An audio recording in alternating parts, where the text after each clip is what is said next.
오늘은 성경 개관 설교 60번째 시간입니다. 고난을 대하는 성도의 삶이라는 제목으로 베드로전서의 말씀을 나눌 때 크신 은혜가 있기를 소원합니다. 성도님들은 한 주간 어찌 보내셨습니까?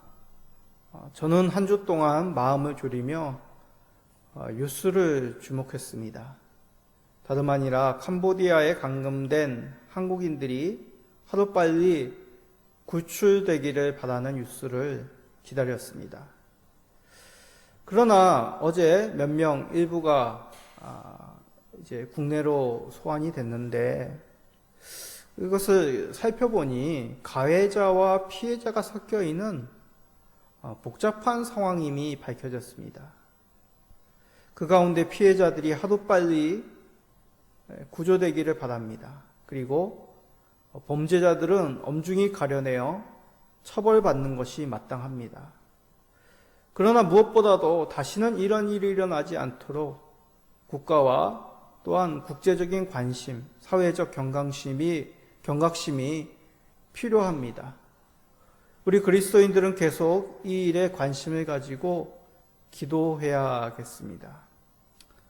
최근 우리나라는 참 어려움의 일들이 계속 일어나고 있습니다.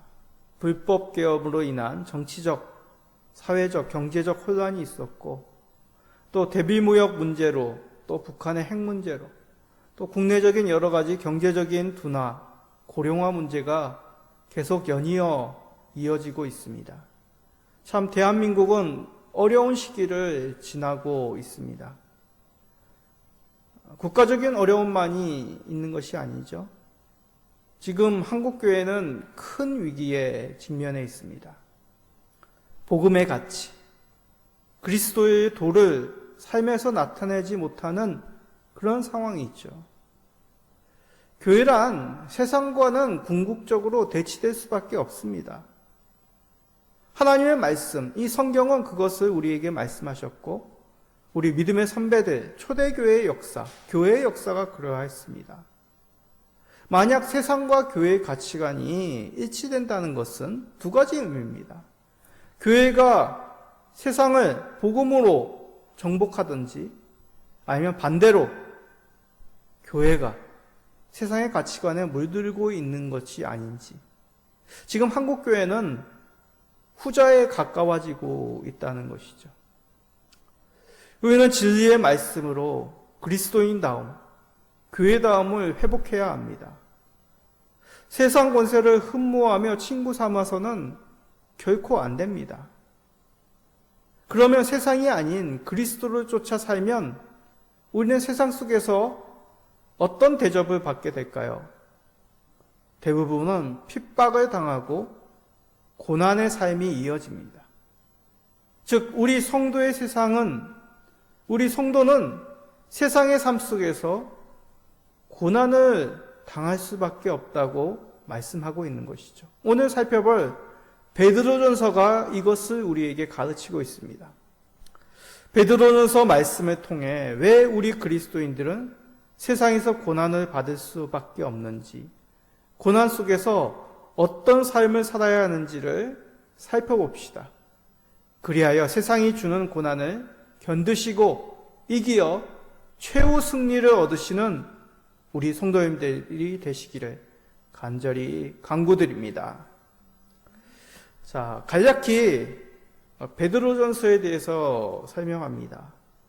베드로전서는 그 이름처럼 베드로 사도가 쓴 첫 번째 편지입니다. 베드로 사도는 네로 박해 시절 때 체포되어 순교로 당합니다.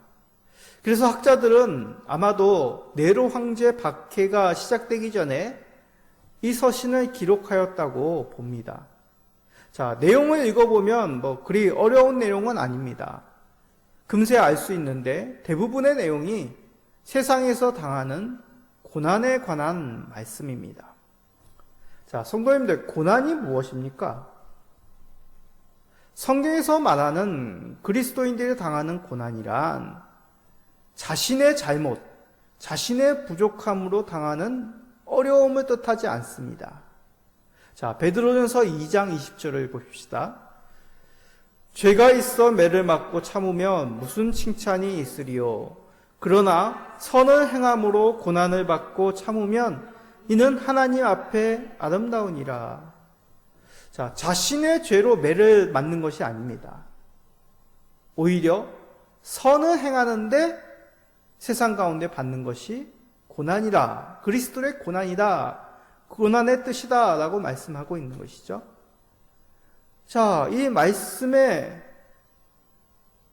동의가 되십니까? 궁금함이 생기죠. 아니, 선한 일을 하는데 왜 고난을 받을까? 선한 일을 하면 칭찬받는 것 아니야? 라고 생각합니다. 여기서 우리가 베드로전서에서 가져야 될 그 첫 번째 명제, 그리스도인이기에 세상에서 고난을 받을 수밖에 없다는 사실입니다. 즉, 그리스도인의 정체성을 지킬 때 세상은 우리를 핍박합니다. 자, 그리스도인의 정체성이 도대체 무엇이길래 선을 행하는데 세상은 고난으로 그것을 갚을까요? 우리는 다름 아니라 거룩한 하나님의 백성입니다. 자, 그 유명한 베드로전서 2장 9절 말씀 읽어봅시다. 그러나 너희는 택하신 족속이요 왕같은 제사장들이요 거룩한 나라요 그의 소유가 된 백성이니 이는 너희를 어두운 데서 불러내어 그의 기이한 빛에 들어가게 하시니에 아름다운 덕을 선포하게 하려 하심이라. 이 말씀처럼 그리스도인이 되었다는 것은 이제 신분이, 소속이 이 땅의 백성이 아니라, 이 땅의 가치관에 쫓는 사람들이 아니라 하늘나라의 백성이 되었다는 뜻입니다. 자, 예를 들면 이런 것이죠. 저희 이 교회가 있는 동네는 참 이주민들이 많습니다. 그 중에는 할아버지 세대, 아버지 세대가 대한민국에 피가 섞여 있는 그런 분도 계시고, 혼인하여, 결혼하여서 한국인 부인과 한국인 남자와 살고 있는 그런 가정이 있습니다. 이들이 여러 경로를 통해 대한민국 국적을 얻기도 합니다. 그러면 이들의 소속이, 이들의 신분이 달라지게 되는 것이죠. 대한민국 국민이 됩니다. 비록 문화가 조금 낯설고 언어도 당연히 부족하겠죠. 그렇지만 이들이 대한민국 국민이 되었다는 것은 대한민국 국민이 가져야 될 가치관, 법에 대한 수호, 대한민국 국민으로서 그것을 가지고 지켜나간다는 의미입니다. 만약 대한민국 국적을 취득한 후에도 예전에 살았던 그런 나라의 법을 따르고 가치관을 가지고 있다면 큰 문제가 될 수밖에 없습니다. 그렇습니다. 그리스도인들은 세상의 가치관이 아니라 하나님의 가치관, 하나님의 법을 따르는 하늘나라 백성이란 뜻이죠. 그러기에 이제 하나님을 닮고 세상과는 구별되는 삶을 살아가는 방향으로 살아가는 것이 우리 그리스도인들의 정체성입니다. 세상의 가치관은 어떻습니까? 세상의 삶이 가장 최고의 우선입니다. 세상 속에서 평안함을 누리고 만족을 누리고 그것을 추구하는 것을 최고의 가치관으로 여기는 것이죠. 그러나 이제 하늘나라의 백성이 되었으면 이와는 다른 방향으로 하나님이 원하시는 뜻으로 살아가는 것이 마땅하다는 것입니다. 그리하여 하나님께 순종합니다. 하나님께 순종하는 삶을 가장 최고 우선의 삶의 기준으로 놓는 것이죠. 하나님이 원하시는 뜻, 하나님의 백성이 살아가는 그 삶의 가장 기본적인 모습이 무엇입니까? 우리가 예배 서두에서 고백하였던 십계명. 이 십계명에 근거하여 우리는 살아감이 옳습니다. 종종 우리 가운데 자영업을 하는 성도님들이 계십니다. 그 자영업을 하는 성도의 가정, 그 가게를 방문하면 이런 문구가 적혀 있죠. 주일은 쉽니다. 세상의 가치관은 더 손님이 많이 찾을 수 있는 주일에 영업을 함이 옳겠죠. 그러나 그리스도인은 주 안에서 안식하여야 되기 때문에 이 주일만큼은 하나님께 예배드리며 주 안에서 쉼을 누리는 것. 이것이 하나님을 주인으로 고백하는 우리 하늘나라 백성의 삶의 모습이란 것이죠. 자, 이런 모습에 대해서 세상은 어떤 생각이 들까요? 이상히 여깁니다. 자, 베드로전서 4장 4절이 그것을 말씀합니다. 이러므로 너희가 그들과 함께 그런 극한 방탕에 다름질하지 아니하는 것을 그들이 이상히 여겨 비방하나. 여기서 말하는 방탕이랑 하나님 앞에 방종하는 것을 말합니다. 방종이란 것은 하나님 없이 사는 것을 말하죠. 하나님 없이 자기 생각, 자기의 의, 세상의 가치관을 열렬히 쫓아가는 삶을 방종이라고 뜻합니다. 이런 세상의 가치관으로 볼 때 그리스도인들은 이상이 보이는 것이죠. 그리고 비방합니다. 여기서 이상히 여기고 비방한다는 것은 이해하지 못하고 악의적으로 조롱하고 공격하는 것을 의미합니다. 자, 이에 대한 좋은 제가 들은 얘기가 있습니다. 이제 페이스북 친구 목사님, 개척교회 목사님 중에 매일 학교 앞에서 찬양하시는 목사님이 계십니다. 좀 특이하시죠?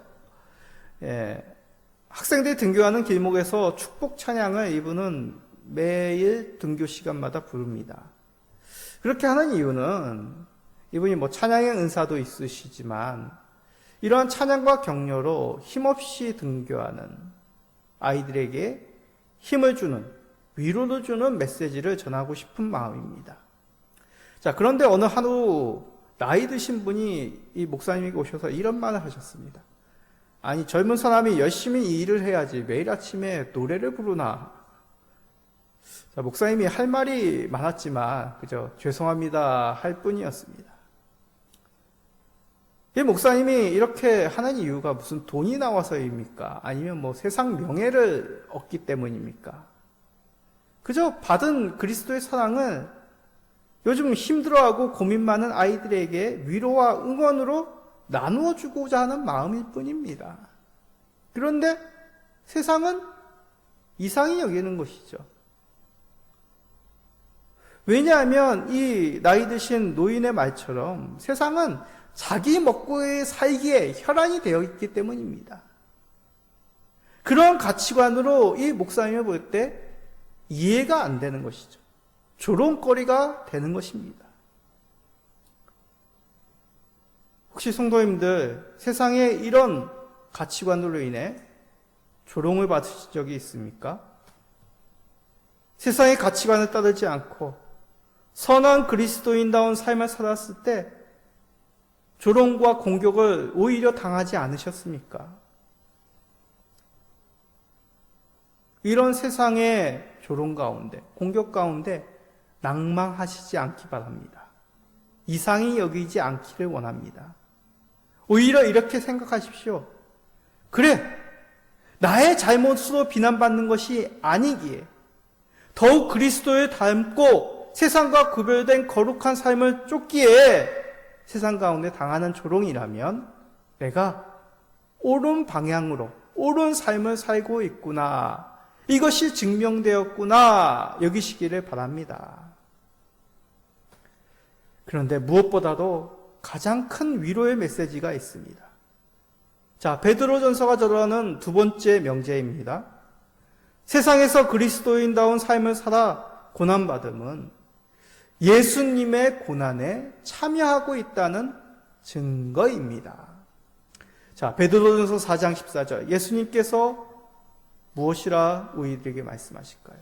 너희가 그리스도의 이름으로 치욕을 당하면 복이 있는 자로다.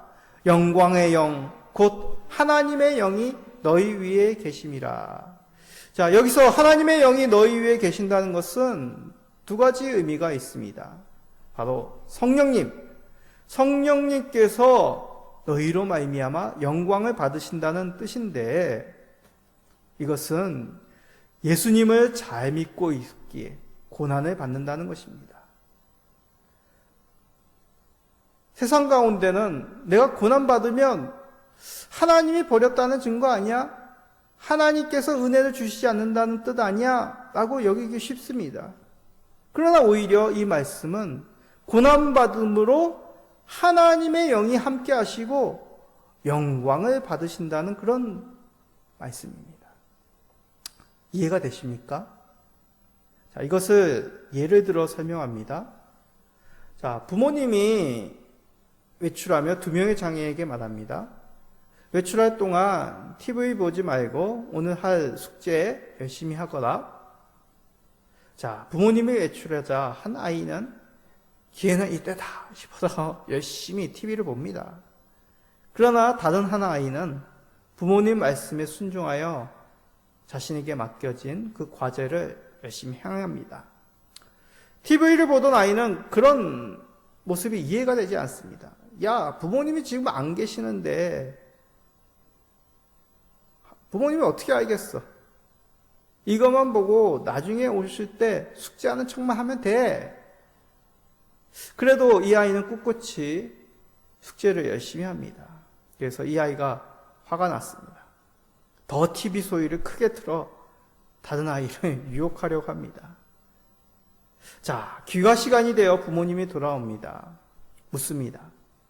자, 숙제를 했니? 부모님 말씀에 순종했니? 둘 다 그렇다고 대답하겠죠. 그러나 부모님은 표정이나 또 과제나 또 책상이나 여러 가지 모습을 보면 대충 짐작이 갑니다.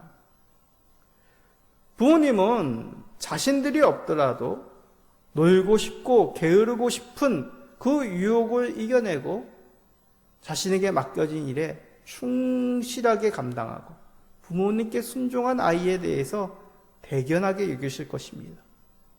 그리고 밖에 나가 친구들에게 자랑할 것입니다. 야, 우리 애는 내가 없더라도 자기의 일을 다 알아서 한단다. 이런 아이, 이런 자녀 있어? 이렇게 자랑할 것입니다. 영광이 되겠죠. 마찬가지입니다.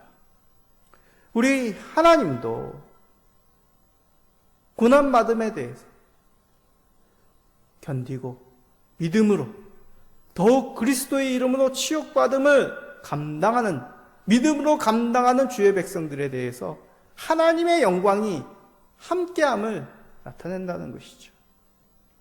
그래서 우리 예수님은 우리들에게 이렇게 말씀하십니다.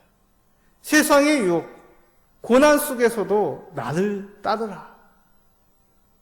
예수님을 따름으로 작은 예수가 되라고 우리에게 말씀하십니다. 베드로전서 2장 21절입니다. 이를 위하여 너희가 부르심을 받았으니 그리스도도 너희를 위하여 고난을 받으사 너희에게 본을 끼쳐 그 자취를 따라오게 하려 하셨느니라. 우리가 따라갈 그 자취란 예수님이 가셨던 길, 바로 고난의 길입니다. 아니, 목사님, 저는요, 예수님이 지셨던 그 십자가, 그 십자가에 달릴 수가 없습니다. 그 고통을 어떻게 당하겠습니까? 오해 마십시오. 우리 모두 십자가의 처형을 당해라, 순교를 하라는 말씀이 아닙니다. 우리는 예수님을 따라 그리스도인의 고난을 감당하라는 말씀이죠. 예수님은 제자들에게 분명하게 말씀하셨습니다. 그 유명한 제자도에 관한 말씀, 암송하고 있는 말씀이기도 하죠. 마태복음 16장 24절입니다. 이에 예수께서 제자들에게 이르실 때 누구든지 나를 따라오려거든 자기를 부인하고 자기 십자가를 지고 나를 따를 것이니라. 무슨 특공대로 따르라는 것이 아닙니다. 세상의 길, 세상의 가치관, 사람들이 찾는 그 넓은 평안의 길이 아니라 주님께서 가신 길, 많은 사람들이 찾지 않는 그 믿음의 길, 예수님이 주셨던 세상 가운데 주 따름으로 당하는 그 고난의 길을 감당하라고 말씀하십니다. 이 길이 거친 길로만 여기지 않기를 원합니다. 괴로움만 이기는 길이라고 확정하지 않기 바랍니다. 우리 주님이 단지 눈물만 흘리시고 피를 흘리심으로 그 생의 의미를 다하셨습니까? 우리 사도들이 그저 순교를 당함으로 모진 고난만 당하다가 이 땅의 그 비참한 어두움의 죽음을 끝났습니까? 아니지 않습니까? 베드로전서는 우리들에게 말씀합니다. 고난 뒤에 승리의 영광이 있다. 하나님의 기쁨에 동참하여 영생의 즐거움이 있다라고 우리들에게 말씀합니다. 베드로전서 4장 13절입니다. 오히려 너희가 그리스도의 고난에 참여하는 것으로 즐거워하라.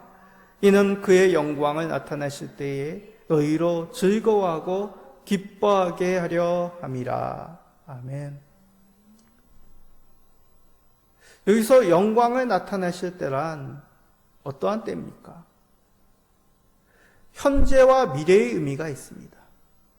현재 우리가 고난으로 인하여 낭망하지 않고 믿음으로 감당하는 그때이기도 합니다. 그리고 더 궁극적으로 장차 주 예수께서 재림하실 때 그때이기도 합니다. 고난을 믿음으로 감당할 때, 그리고 최후까지 그 믿음으로 살아가 주 예수께서 다시 오시는 그날을 우리가 접할 때 어떠하다고 말씀하십니까? 영광이 너희에게 나타내리라. 고난받는 형제나 장차 그 믿음으로 살아 최후의 그때를 맞이할 때 우리는 하나님의 영광에 이른다고 말씀하는 것이죠. 혹시 성도님들, 그리스도를 따름으로 그리스도께서 거신 그 믿음의 길, 순종의 길을 가심으로 세상 가운데 어려움을 당하고 계십니까? 세상이 그러하여도 하늘의 백성답게 하나님만이 한 주요, 그리스도만이 생명임을 고백하며 살아감으로 조롱받고 계십니까?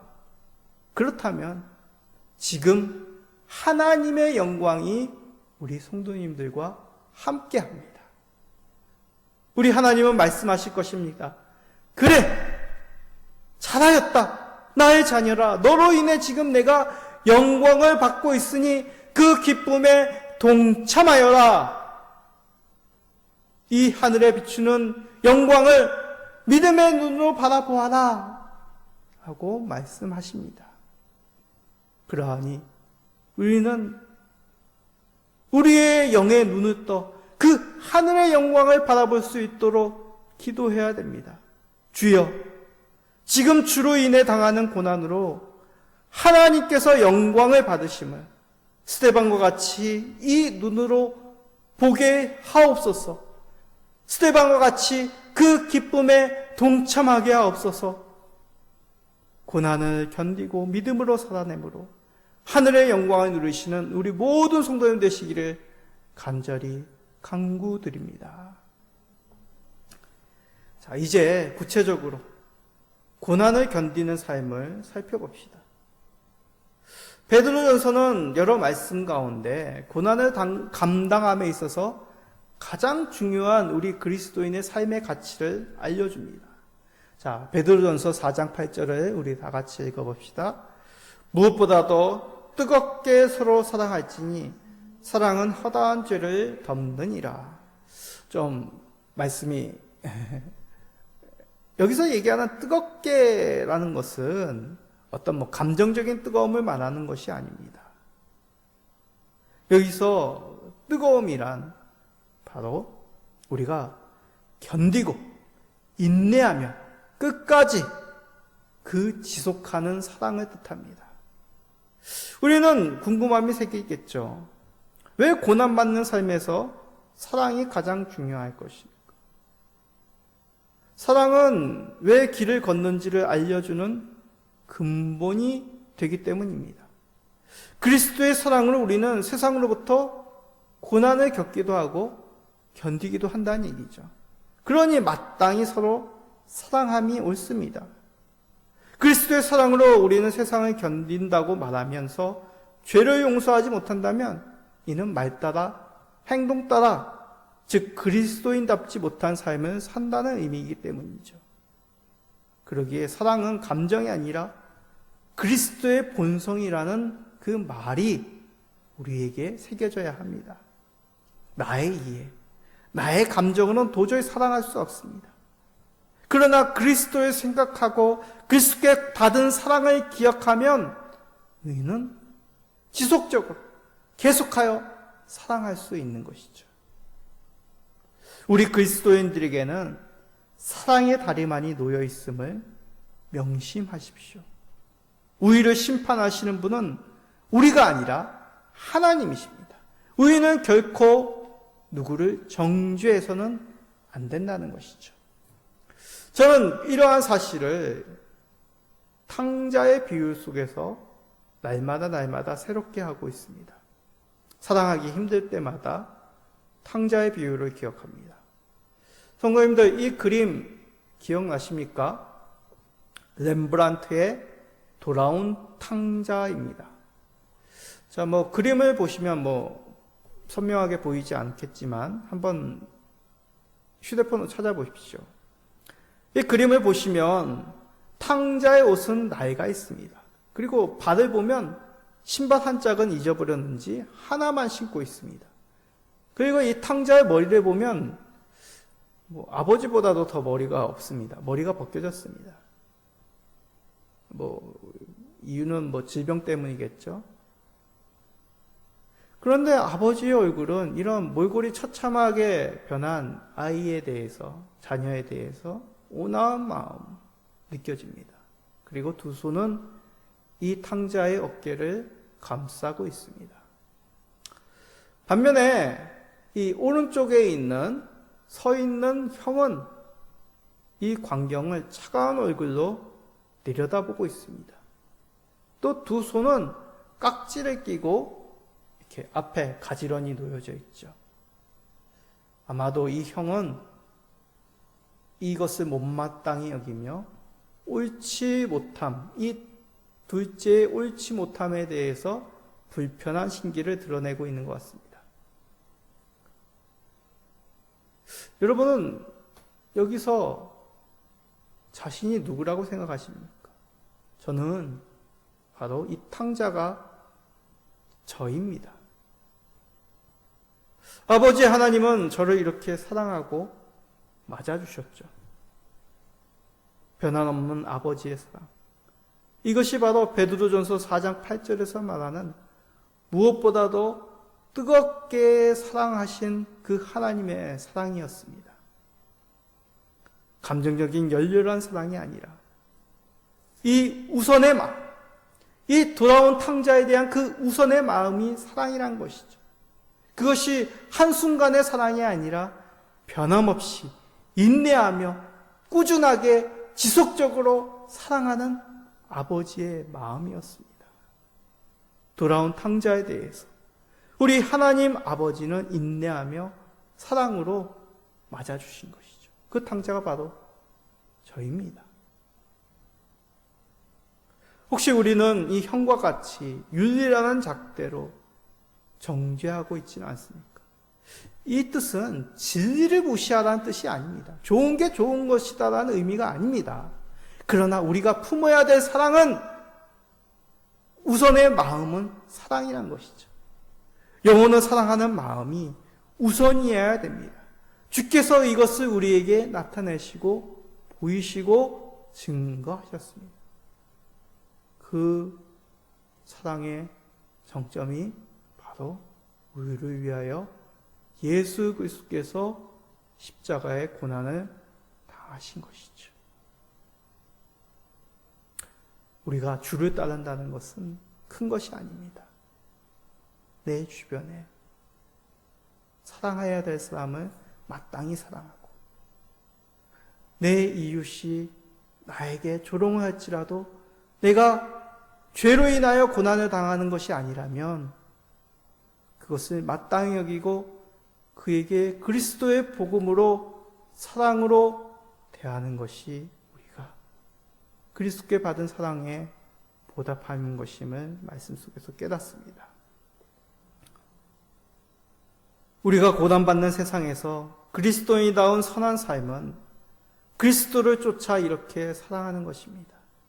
감정의 사랑이 아니라 아버지 하나님께서 우리를 변함없이 사랑하신다는 것을 우리의 삶을 통하여 증거하여야 됩니다. 우리가 이와 같이 서로 사랑할 때 고난받는 세상에서 오히려 하나님이 영광을 받으시는, 우리는 그 기쁨에 동참하는 증거가 될 것입니다. 우리는 이 세상에서 세상의 자녀가 아니라 하나님의 자녀로 부름을 받았습니다. 이를 믿어 세상의 길이 아닌 하늘 백성의 길을 가는 것, 세상이 이상히 여길지라도 그것에 대해서 두려워하거나 낭망하지 마십시오. 우리는 그 삶의 가장 중요한 것, 그리스도의 사랑으로 무장하였기에 더욱 믿음으로 하나님의 사랑 가운데 굳건히 설 수 있습니다. 주 예수께서 오시는 그날까지 변함없으신 그 하나님의 사랑으로 받은 사랑에 하나님 앞에 마땅히 살아가야 될 삶으로 영광을 돌립시다. 그리고 그 기쁨을 충만히 누리시는 성도님 되시기를 예수 그리스도의 이름으로 축복드립니다. 아멘.